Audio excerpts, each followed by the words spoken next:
Բանակի հակաօդային պաշտպանության համակարգի մի շարք զորամասեր օրերս ներգրավված էին մարտավարական զորավարժություններում, որը հերթական հնարավորություններ զորամասերի և ստորաբաժանումների համար կատարելագործելու ներդաշնակված գործելու և փոխգործակցության մակարդակը, ղեկավարման և ինֆորմացիայի շրջանառության անխափան գործընթացը, դաշտային վարժվածության մակարդակը։ Զորախաղերի ընթացքում հակաօդային պաշտպանության զորքերի զգոնությունն ու արագ կողմնորոշվելու և գործելու ունակությունները ստուգելու համար ուսումնական հանկարծակի շրջաթռիչքներ էին իրականացնում ինչպես գերթեթև, այնպես էլ ուսումնամարտական ինքնաթիռներ և ուղղաթիռներ։ Մարտկոցի հետ անց է կացվում մարտավարական զորավարժություն, զորավարժության հիմնական նպատակն է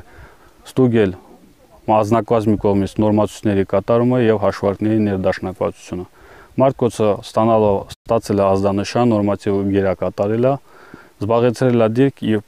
պատրաստ է իրականացնել խնդիրը։ Պաշտպանության բանակի ՀՕՊ համակարգը այսօր, ինչպես եւ մյուս զորատեսակները, պայմանավորված հակառակորդի հավանական գործողությունների բնույթով կատարում է իր սեփական խմբագրումներն ու շտկումները մարտավարության, հակաօդային պաշտպանությունը բոլոր առումներով առավել հուսալի կազմակերպելու ուղղությամբ։ Բանակի ՀՕՊ բաժնի պետգնդապետ Ալեքսանդր Գասպարյանը, չբացելով գաղտնիքները, վստահեցնում է, որ ինչպես զորախաղերի ընթացքում պայմանական օդային հակառակորդն է ստանում համարժեք պատասխաններ, նույնը տեղի կունենա հավանական պատերազմի ժամանակ իրական հակառակորդի դեպքում։ Սեպտեմբերի 8-ից մինչև սեպտեմբերի 11-ը համաձայն պատրաստության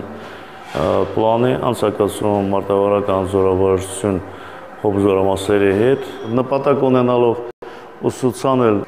անձնակազմը մասնագիտական առարկաներից, մասնագիտական աշխատանքից եւ այս 4 օրվա ընթացքում հաշվարկներն կկատարեն գործնական աշխատանք բացահայտվելու, տեղափոխվելու, երկկատարելու եւ ինքնաթիռների ու ուղղաթիռների միջոցով պայմանական